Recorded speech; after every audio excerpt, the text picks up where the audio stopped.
A young girl's voice opens the story, recounting an incident that occurred in her hometown of Maybrook just 2 years prior. At 2:17 a.m. on a typical Wednesday, 17 pupils from Ms. Justine Gandy's second grade class, aside from one boy, Alex Lilly, left their homes and ran into the night with their arms outstretched. Nobody is aware of their whereabouts or the reason behind their escape from their homes. When asked if they know anything about the students' vanishings, Justine and Alex say they don't. Story focuses on Justine. Principal Marcus Miller calls a meeting of parents to the school. Even though Justine is equally concerned about the children as everyone else, nearly everyone has blamed her for the disappearances, saying that she said or did something to them that made them all go. Since the other parents are demanding that Justine be imprisoned, Marcus tries his hardest to shield her from their fury. Justine gets bottles from the booze store to help her deal with her sadness. The parents call her anonymously to threaten her. When someone knocks on her door later while she's at home, she discovers that witch has been spray painted on the side of her automobile. Marcus places Justine on leave because it is observed that she has previously crossed limits with kids by hugging a sobbing student or offering a lift home to another. Later, she reports the vandalism and the threatening calls to the police. Justine sees Paul Morgan, a police officer who used to be her lover, later that evening. Paul has been sober, although they still go to a bar. Later, after having sex at her house, she drops him off at his house in the morning. Alex is heading home by himself when Justine spots him after school. She follows him to his house and tries to get in by ringing the doorbell, but nobody answers. She eventually leaves after spotting Alex's parents sitting still on the couch. Marcus tells Justine about the strange occurrence and gives her the order to avoid Alex's house. After that, she rushes to the liquor store where Donna, Paul's wife, attacks her. Knowing that they had slept together, she douses Justine with vodka until the clerk calms her down. Later, Justine has a nightmare in which she enters her classroom in the middle of the night and finds all of her pupils seated with their heads down at their desks. Alex appears to be wearing some sort of eerie clown makeup and raises his head. A spooky red-haired woman appears on Justine's ceiling when she wakes up, frightening her. Justine tries to check on Alex the following day by following him home once more. He claims to be okay, but when she persists in pursuing him, he yells at her to stop. For the remainder of the day, Justine spies on the house until she falls out from alcohol. An unknown woman leaves the Lilly residence during the night and enters Justine's unlocked automobile to cut off a lock of her hair. The story turns the focus on Archer, since his son Matthew was one of the children that vanished. Archer Graff is one of the worried parents in Maybrook. He regularly views a ring camera footage of Matthew sprinting right out of the house at night. Archer is a contractor as well, although he has struggled to handle problems at work. When Archer visits the police station to talk to Captain Ed Locke, they don't have any fresh leads or details regarding the children's whereabouts. Archer is one of the numerous people who accuse Justine of being involved, and it turns out that he was the one who ruined her car. After that, he returns home and dreams that he is pursuing Matthew through the forest, only to find himself back there with a gun in the sky with 217 on the side. Archer sobs as he tells his kid that he loves him, even though he doesn't tell him as much in real life as Matthew is back in his room sleeping. Instead, Archer sees the same eerie redhead that Justine saw, smiling at him when he turns on the light. Archer continues his inquiry by going to the Bailey's house, where Gary and Erica's child has also disappeared. He requests to view the ring camera footage of their child departing. Like Matthew, their daughter ran in a straight route, and Archer attempts to locate the precise spot on a map where they could have run. Archer then drives to a gas station where he sees Justine filling her car. He goes to talk to her, which she thinks is another confrontation or yelling match. She then sees Marcus running towards them with his arms out like the kids, with his eyes covered in blood as he charges towards Justine. Tackling Justine to the ground, Archer gets him off, and she runs into the convenience store while Archer tries to hold Marcus off. The story then jumps to Paul. Before meeting with Justine, Paul is seen going about his day at the station, chatting with Locke before heading out on patrol. He witnesses James, a young man attempting to break into a structure. James flees after Paul confronts him. James is eventually overtaken by Paul, who tackles him to the ground. Paul unintentionally pricks his finger on a discarded needle while looking through James's pockets. After giving James a forceful blow to the face, Paul discovers that his dash cam captured the entire incident. Paul simply urges James to leave Maybrook immediately and that they are even now. Later, Paul goes on a date with Justine and had sex with her. Donna can tell he was having an affair as soon as he arrives home in the morning. Locke reprimands Paul at work after learning about the James incident. Paul notices James approaching the station as he makes his way back outside. Paul starts chasing after him with rage.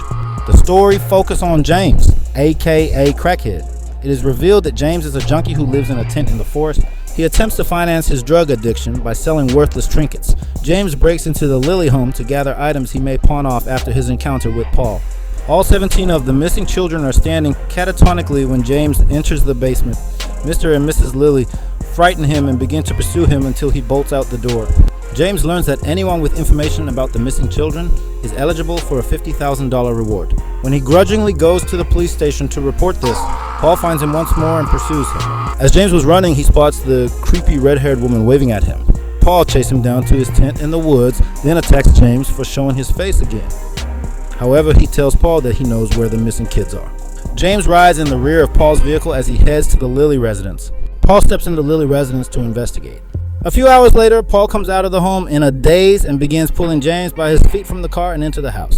The story then directs to Marcus. Justin calls Marcus about what she witnessed at the Lilly residence while he and his husband Terry are in the grocery store. Marcus consents to see Alex and his parents on Monday in order to find out how he is doing. Marcus is supposed to see the Lillys on Monday, but instead, the creepy red-haired lady shows up. Gladys, Alex's aunt, asserts that Alex's parents are ill and were unable to attend. Gladys claims she is in distress and needs water when she visits Marcus and Terry's home later that day when they were eating lunch. After asking for a bowl of water, she cuts her hand and rubs blood onto a stick that she takes out. After that, Gladys cuts off a strand of Terry's hair and ties it around the stick. Marcus freezes when Gladys pulls out a little bell and rings it after he threatens to call the police. After she breaks the stick, Marcus attacks Terry, headbutting him till his face crumbles and spitting black bile all over him. Then Gladys sends Marcus to kill Justine by wrapping a lock of her hair around another rod and breaking it. Marcus encounters Justine and Archer, pursuing her across the store until Archer throws him into the drink refrigerator. Marcus flees onto the street as Archer pursues him, but Justine escapes. Marcus's skull is messily splattered over the road when he is struck by a car. Justine and Archer put their disagreements aside and decide to collaborate on the case after visiting the hospital. He shows her the map on which he drew the possible escape routes for Matthew and the Bailey's child. Justine recognizes the area as the Lilly house. The story flashes back in time to a period prior to the disappearances. Matthew is Alex's most common bully, and he is perceived as a quiet, lonely child. Although his parents are seen as amiable and caring, they inform Alex that Aunt Gladys will be staying with them temporarily due to her illness. When he peeks into her room, he discovers that her red hair is a wig, and that she maintains a tiny tree there for the branches she uses in her rituals. One day, when Alex gets home from school, Gladys appears to be in considerably better health, but both of his parents are in a catatonic state. Gladys breaks one of her stick when he argues about his parents' strange behavior, which leads Mr. and Mrs. Lilly to begin stabbing themselves in the face with forks until she chooses to stop them. Gladys threatens to harm Alex's parents if he informs anybody about what she is doing with them. Alex has to feed his folks while remaining silent for a while.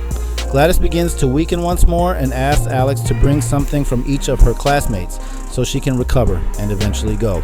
At 2:17 a.m., Gladys makes a mixture that calls the kids to the Lilly residence after Alex removes each student's name tag from their individual containers. Justine and Archer attempts to make their way inside the Lilly house. However, Justine steps over a salt line and triggers the possessed Paul and James to attack her and Archer. Alex crosses the salt line at the same moment, which prompts his parents to pursue him. Justine uses a potato peeler to remove a portion of Paul's face before grabbing his gun and shoot him. After a fight with James, Archer finds himself in the children's basement. After blowing James away, Justine sets out to locate Alex. Gladys finds Matthew before Archer does. Archer attacks Justine after becoming possessed. After locking himself in the restroom, Alex grabs a limb from Gladys's tree. He breaks his finger after pricking it, smearing his blood on it, and wrapping a length of Gladys' hair around it. When Gladys senses that something is amiss, the 17 kids quickly begin running out of the cellar and in Gladys' direction. The children screams and smash down windows and fences as the evil witch flees the house in a panic, passing through the homes of the neighbors. When they eventually catch up to Gladys, they ruthlessly rip her to pieces. She can no longer control Archer and the Lillys as a result. When Justine comes upstairs, Archer finds Matthew and brings him home while Alex is embracing both of his parents. Alex is now living with a new, much friendlier aunt after his parents were institutionalized, according to the young narrator. After being reunited with their families, several of the other kids have begun to talk once more. Thank you for watching, and if you like these kinds of stories, please remember to like or subscribe to support the channel.